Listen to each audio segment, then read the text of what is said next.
Assalamualaikum warahmatullahi wabarakatuh.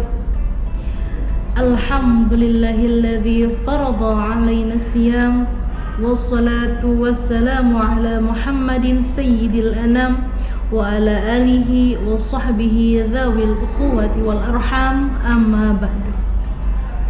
Pendengar yang dirahmati Allah, alhamdulillah, saat ini kita sedang menikmati indahnya ibadah di bulan Ramadan.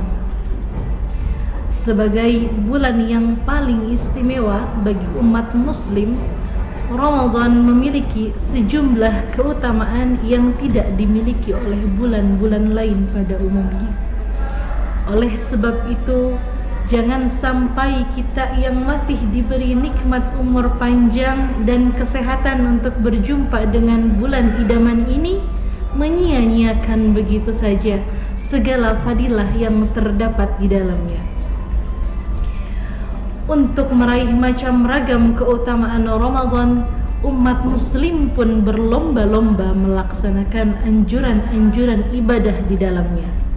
Mulai dari salat tarawih yang terlihat ramai di musola dan masjid-masjid, tadarus Al-Quran yang terdengar syiar di hampir setiap sudut kota dan desa, sedekah takjil yang biasanya banyak dijumpai di masjid-masjid, bahkan sampai ke jalan-jalan dan lain sebagainya. Semua itu semata dilakukan untuk meraih keutamaan bulan yang suci ini. Dalam suatu hadis disebutkan bahwa ada 3 kado istimewa di bulan suci Ramadan. Yang pertama yaitu rahmat atau kasih sayang Allah, yang kedua adalah ampunan atau maghfirah, dan yang ketiga adalah terbebasnya dari api neraka. Rasulullah bersabda dalam salah satu hadisnya, "Awwalus syahri Ramadan rahmah, wa awsatuhu maghfirah, wa akhiruhu 'idqun min nar." Artinya, awal bulan Ramadan adalah rahmat, pertengahannya adalah ampunan, dan akhirnya adalah pembebasan dari api neraka. Para pendengar yang dimuliakan Allah Subhanahu wa ta'ala, mendapat rahmat atau kasih sayang Allah merupakan sesuatu yang sangat kita harapkan sebagai hamba.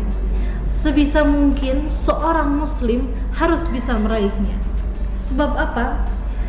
Sebab peran rahmat sangat besar bagi seorang hamba di akhirat kelak. Bisa jadi seseorang merupakan hamba yang taat, rajin ibadah, akan tetapi jika tidak mendapat rahmat Allah, maka ia tidak bisa masuk surga, ibadahnya tidak diterima, dan amalnya hanya sia-sia. Na'udzubillahi min dzalik. Berkaitan dengan ini, mari sama-sama kita simak kisah seorang hamba taat selama beribadah kepada Allah selama 500 tahun lamanya. Kisah ini diriwayatkan oleh Al-Hakim dalam kitabnya Al-Mustadrak.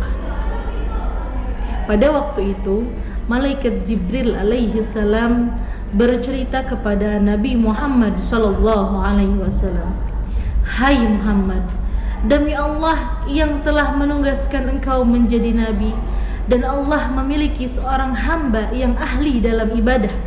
Hamba tersebut hidup dan beribadah selama 500 tahun lamanya di atas gunung.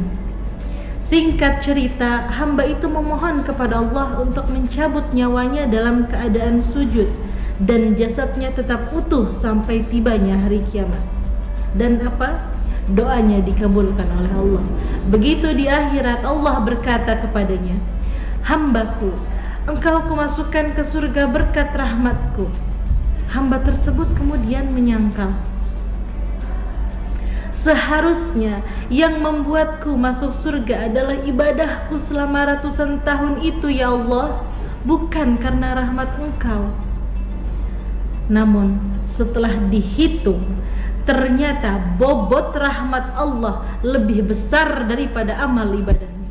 Allah pun murka dan memerintahkan malaikat untuk memasukkannya ke dalam neraka.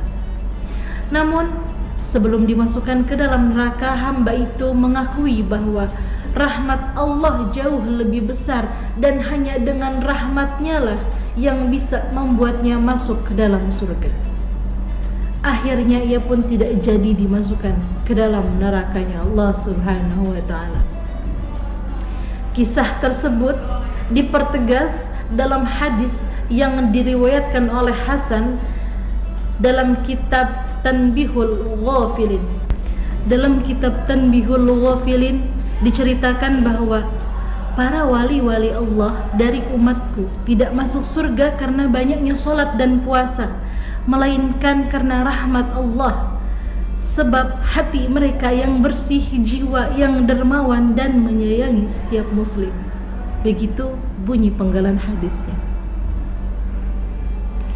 Demikianlah para hadirin pendengar sekalian, pentingnya kita memanfaatkan bulan Ramadan ini untuk meraih rahmat Allah. Namun bukan berarti kita menomorduakan ibadah dengan alasan lebih utama mencari rahmat.